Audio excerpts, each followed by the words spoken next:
We're going to turn now to the race to save the most severe patients. And Diane Sawyer has been following a pioneering effort by the medical community to meet the challenge of the times.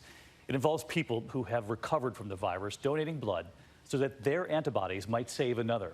What if all of us got together, doctors and donors, and that we could do something that might help? Here's Diane tonight. On Friday, we told you something new was about to happen, and over the weekend, it began. We want to hold on to hope. I'm just hoping that this type of therapy will prove beneficial. We just hope it works, because there's nothing so far that has worked in a definitive fashion. We need something that can help us change the paradigm here, to really move the needle. It's the moment hope is joined to the power of medical science, a nationwide coalition of hospitals. It is experimental. They are starting very slowly, but this is the question they want to answer. Can people who have recovered from the virus donate potentially life-saving antibodies in their blood to those who are very sick? So when you allow yourself to dream and hope, what's the first sign you would love to see that it's working? We'd love to see fewer people ending up in the intensive care unit. We'd love to see people getting discharged from the hospital sooner, and that would be an amazing thing if it comes to pass. You can see how it begins in this video from the lab at Mount Sinai. Inside those wells are antibodies from donors who had the virus. The more intense the color, the more antibodies. 3 patients were infused with antibodies at Mount Sinai in New York on Saturday.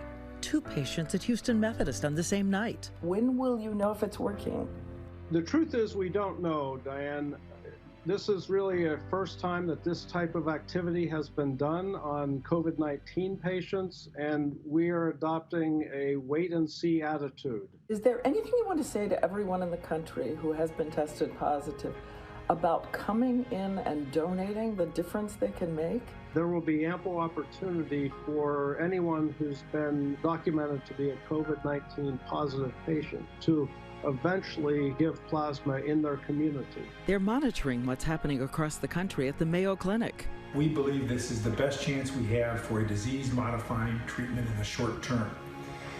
Currently, we have about 40 different academic medical centers involved in this in about 20 different states. Which brings us back to the people they're counting on, the people who have recovered from the virus after testing positive.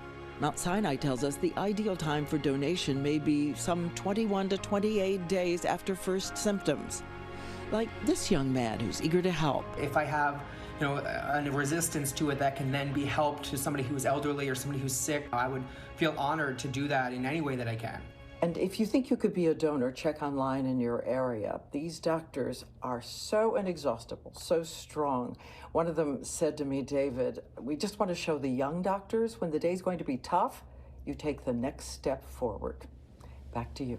Thank you, Diane, and we need hope wherever we can find it. And so let's bring in Dr. Jen Ashton, our chief medical correspondent. Jen is reporting from home, as is many members of our team here. And Jen, you and I have been talking about what Diane's been reporting on for several nights now. And give us an idea of the medical community. How hopeful is the community that this could mean a treatment that could help perhaps some of the most severe patients?